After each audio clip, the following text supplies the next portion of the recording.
আমরা তো 5 ওয়াক্ত নামাজ পড়বই, বাচ্চাদেরকে তো ইসলামিক পরিবেশ দিবই। আমাদের তাহাজ্জুদের ওয়াক্তে 2 রাকাত নামাজ পড়াটাকে আপনার উপর ফরজ করে নেন।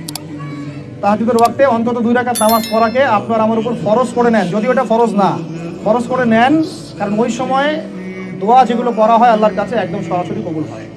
আপনাদেরকে আমি একজন মনীষীর কথা খালি বলবো, ইমাম বুখারী রাহিমাহুল্লাহ, নাম শুনেছেন আপনারা? তার কিতাব কিয়ামত পর্যন্ত ইনশাআল্লাহ পড়ানো হবে। ওইটা না পড়ে কেউ আলেম হয় না, তাই না বিষয়টা? তিনি যে একসময় অন্ধ ছিলেন আপনারা কি জানেন?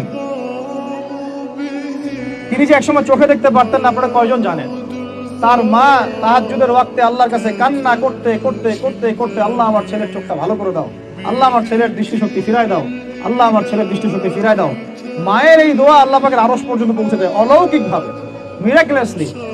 ইমাম বুখারী রাহিমাহুল্লাহ সকালবেলা উঠে চোখে দেখা শুরু করে। আজকে ইমাম বুখারী কি এবং তার কিতাবের মূল্য কি, তার